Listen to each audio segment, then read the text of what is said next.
Just as a quick note, this was recorded the day before I got my new microphone, so the audio quality kind of sucks, but yeah, hope you enjoy. Let's say you want to make your image pop. First thing you want to do is select all your layers and put them into one group.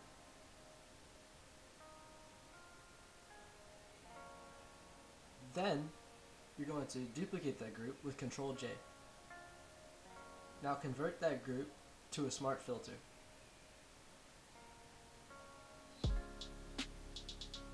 Next, go up to Filters and select Blur Gallery.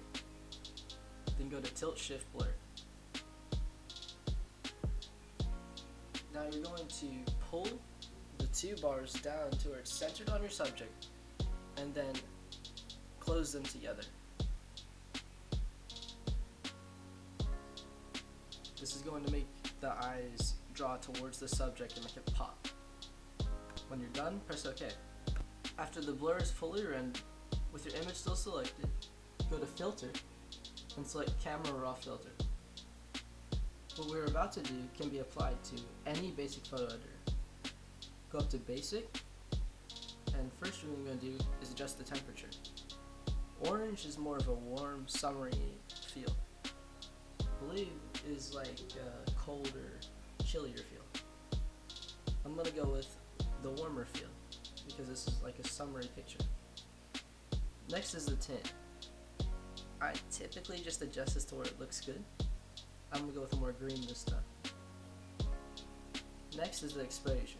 To make your image pop, first thing you're going to do is lower the exposure.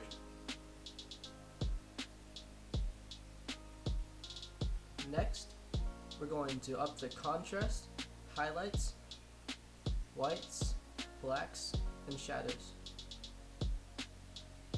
This all just makes the image look good. You can raise the blacks a little higher if the image is looking too dark. Next we have texture, clarity, and dehaze. I typically don't touch dehaze because it can mess up the image a lot. Texture and clarity really bring out the image. It's what makes the image pop. Don't raise it too high or else it can make the image look oversaturated or have too much contrast. Same with texture. I didn't do it here, but I typically turn up the vibrance by a little bit and lower the saturation of it. Next we have curve. You're going to make a simple S curve by lowering the blacks a little bit and upping the white a decent amount. Don't do it too much or it'll create too much contrast. Next is detail. I typically do not touch these things. The only thing I would do is sharpness because noise reduction and color noise reduction just make the image look a little too smooth or messy.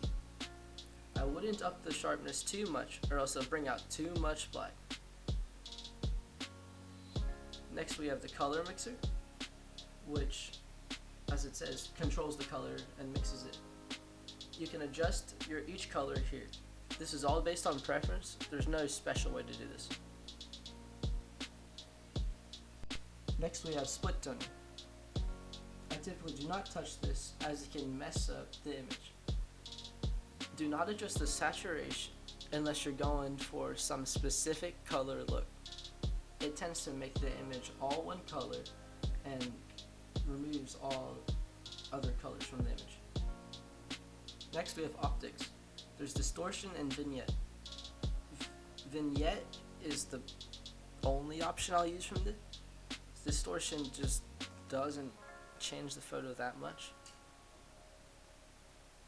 The lower the value of the vignette, the darker the edges are. The higher the value of the vignette, the lighter the edges are. Next is geometry. Just don't touch this. It'll completely screw up your photo. Next is effects. You have your grain and more vignette. If you're going to use grain, don't use more than 30 because it'll just make the image look really noisy and not that good. Vignette, you can just adjust the vignette again. Finally, we have calibration. This is simply down to preference. You can adjust it however you want. I typically don't touch it, but if you feel your image needs a different kind of color, you can adjust it here. You can adjust the saturation of each color as long with whichever lightness or darkness you want. When you're done, hit OK.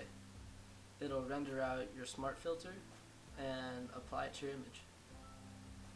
And you're done. Now you can apply your logo and everything's done.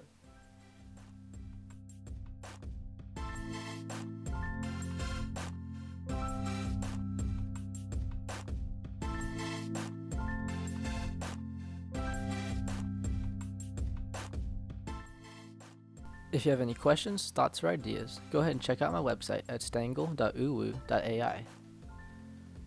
You'll find links to all my social medias, including DeviantArt, YouTube, and Instagram. Thanks for watching.